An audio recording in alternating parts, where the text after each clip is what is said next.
Siapa itu orang yang tampan? Siapa itu orang yang begitu indah sifat-sifatnya? Maka pengikutnya tadi itu menjawab, itu adalah Rasulullah sallallahu alaihi wasallam.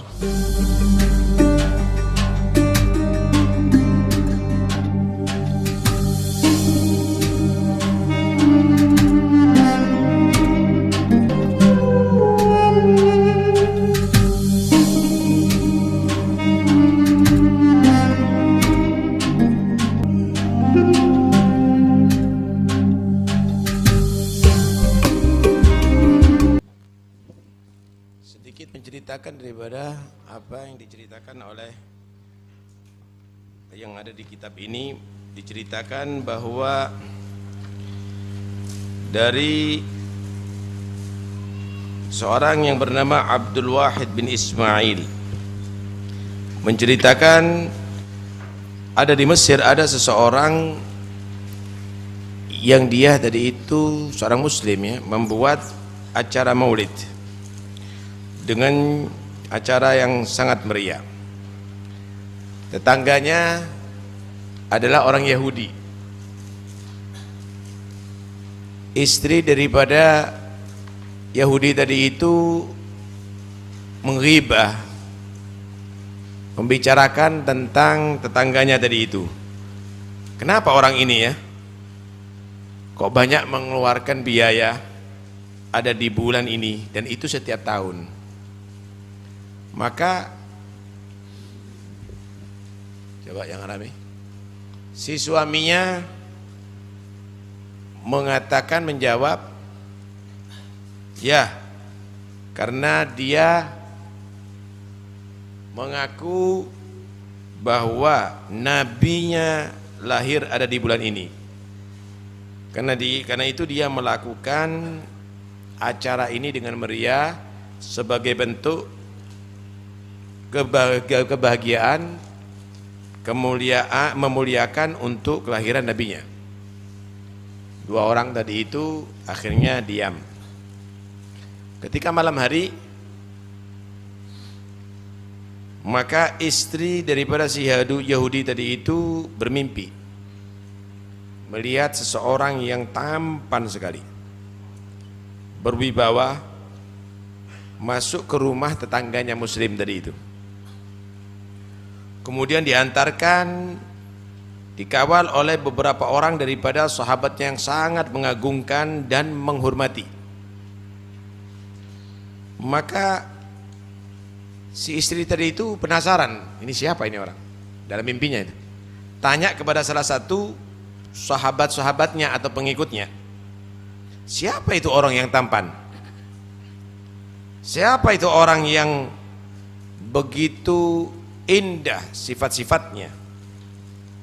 Maka pengikutnya tadi itu menjawab, itu adalah Rasulullah sallallahu alaihi wasallam. Beliau masuk ke tempat ini untuk memberikan selamat, keberuntungan bagi penduduknya, dan berziarah kepada penghuninya, karena penghuninya merasa senang dan bahagia menghormati beliau. Maka perempuan Yahudi tadi itu dalam mimpinya berkata kepada orang ini, kalau aku berkata kepada dia, bertanya kepada dia, apakah dia akan menjawab? Iya. Datang kepada Rasulullah dalam mimpinya, ya Muhammad, kata dia, wahai Muhammad, labbaiki. Kalimat labbaik itu sambutan kalau dipanggil. Ya, apa? Wahai saudaraku, atujibu limithli bitalbiyah wa hiya ala ghairi dinik wa min a'daik. Loh, Anda masih peduli kalau aku panggil? Aku ini bukan ikut agamamu loh. Aku ini musuh kepada kamu. Maka Nabi SAW menjawab, demi yang Allah mengutus aku dengan kebenaran, aku menjawab panggilanmu, menyambut panggilanmu, karena aku yakin bahwa Allah akan berhidayat kepada kamu. Kemudian orang ini, perempuan ini menyatakan, betapa mulia akhlak kamu, Maka betul-betul celaka orang yang menentang ajaranmu, betul-betul akan menjadi sia-sia orang yang tidak mengerti kedudukanmu. Maka aku nyatakan asyhadu an la ilaha illallah wa anna muhammadar rasulullah. Kemudian dalam mimpinya dia berjanji, esok hari aku akan habis-habisan bersedekah dengan seluruh hartaku untuk membuat maulid Nabi SAW sebagai bentuk syukurku atas Islamku dan atas mimpiku karena bertemu dengan Nabi SAW. Pagi hari dia mau ngomong sama suaminya, nggak taunya suaminya udah siap semuanya, udah mempersiapkan semuanya untuk acara maulid dengan semangat yang sangat tinggi. Heran ini perempuan, kenapa kamu begini? Kenapa kamu semangat ini? Untuk apa ini acara? Maka suami tadi menyatakan, untuk yang kamu Islam ada di tangannya, ada di mimpimu tadi malam. Siapa yang memberitahu kamu? Dari mana kamu tahu ini? Ya, aku juga mimpi kamu Islam di hadapan Nabi dan aku Islam menyusul setelah kamu. Dan ketahuilah, Nabi SAW adalah akan memberi syafaat nanti di hari kiamat bagi orang yang bersalawat dan salam kepada beliau sallallahu alaihi wasallam. Lihat bagaimana mimpi membuat hidayah. Pertanyaannya, yang sering maulid nih, yang sering maulid dan mengaku cinta kepada Nabi, pernah mimpi Nabi enggak? Ini adalah satu gambaran nilai Nabi dalam kita ini senilai apa? Apa yang kita bisa banggakan kalau kita hanya bersolawat dan maulid Nabi tapi kita tidak bisa mimpi Rasulullah.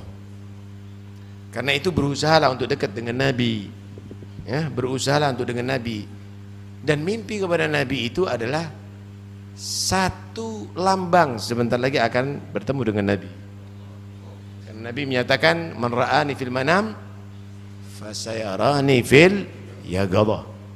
Siapa orang yang melihat aku di mimpi bakal akan melihat aku ada di yaqadhah. Karena itu dalam menghadiri majlis seperti ini, hadirkan benar Nabi SAW bersama kita. Karena ketika kita sudah dekat dengan Nabi, berarti kita dekat dengan Allah Subhanahu wa ta'ala, tapi dengan iman dan mahabbah dan taugir dan ta'zim kepada Nabi SAW. Bagaimana Al-Habib Ali menyatakan, asa nusyahidak fi mir'ah tahar Rasul. Kami akan bisa menyaksikan kebesaran-Mu ya Allah lewat cermin Nabi Muhammad SAW. Ya, melihat kebesaran Allah ada di alam semesta Anda bisa. Allah menyatakan, sanurihim fi ayatina fil afaq wa fi anfusihim afala tubsirun. Aku akan menampakkan ayat-ayatku ada di alam nih semuanya, dan juga ada diri manusia, dan juga ada diri manusia. Fi anfusikum wa fi nafsi Rasul. Inti akan melihat kebesaran ayat Allah ada di nafsi Rasul. Kif. Karena itu kalau Anda tahu siapa itu Rasul, maka kamu akan mengenal Tuhan kamu. Karena itu dalam hadits qudsi menyatakan, kuntu kanzan makhfiyya fa ahbabtu an a'raf fa bi arafuni. Kata Allah, aku ini ibarat sesuatu yang tersimpan, tapi aku ingin dikenal. Aku ingin dikenal, maka denganku mereka akan mengenal aku. Ulama menyatakan fabi ay fabi Muhammadin. Ulama menyatakan dengan Nabi Muhammad mereka akan mengenal Allah Subhanahu wa ta'ala. Karena itu orang yang buta dengan Nabi Muhammad, tidak tahu gadrul Nabi Muhammad, tidak tahu gadrullah. Orang yang tidak menghormati Nabi Muhammad tidak tahu bagaimana cara menghormati Allah Subhanahu wa taala. Orang yang tidak mentakdim Nabi Muhammad tidak pernah bisa mentakdim Allah Subhanahu wa taala. Karena mahallut tajallillah Subhanahu wa taala yang paling besar adalah Sayyidina Muhammad sallallahu alaihi wasallam. Kenapa? Karena begitu Nabi SAW sangat dekat dengan Allah Subhanahu wa taala. Fata'atun Nabi wa ta'atullah. Wa man yuti'ir Rasul faqad ta'allah. Ridhonya Allah disimpan di ridhonya Nabi Muhammad SAW. Bagaimana Allah membuat ridho? Karena ridhonya Nabi Muhammad SAW. Ketika Allah Subhanahu wa taala menjadikan Baitul Maqdis menjadi kiblat, Nabi SAW pingin kiblatnya adalah ke Ka'bah, sehingga Nabi SAW menunggu kapan Allah Subhanahu wa taala memalingkan kiblat ini dari Baitul Maqdis ke Ka'bah. Qad nara tagalluba wajhika fis sama fala nuwalliyannaka qiblatan tardaha. Sekarang aku menyatakan dari Muhammad kepada kiblat yang kamu ridho. Kenapa? Ridhonya Nabi adalah ridhonya Allah Subhanahu wa taala. Karena itu mudah, simpel sekali. Pingin tahu kamu dekat dengan Allah, bagaimana dekatnya kamu dengan Nabi. Pingin tahu bagaimana kamu menghormati Allah, bagaimana kamu menghormati Nabi. Pingin tahu bagaimana cintanya kepada Allah, bagaimana cintanya kamu kepada Nabi. Pingin tahu bagaimana Allah mencintai kamu, bagaimana Nabi mencintai kamu. Karena itu jangan sampai menjadi orang yang kita ini buta dan tuli di atas dunia, tidak tahu Qadrul Habib sallallahu alaihi wasallam. Abul Abbas Al-Mursi pernah duduk sama murid-muridnya. Hal minkum man yusallimu ala nabi ala Rasul sallallahu alaihi wasallam fi salatihi sami'a raddar Rasul salamahu bi udunih. Apakah ada di antara kamu yang ketika memberikan salam kepada Nabi, assalamualaikum ayyuhan nabiyyu wa rahmatullahi wa barakatuh, mendengarkan dengan telinganya jawaban Nabi? Muridnya menyatakan enggak ada. La ahad minnah, enggak ada katanya. Maka Abul Abbas Al-Mursi menyatakan ubku ala gulubin mahjubatin anillahi wa an rasulih.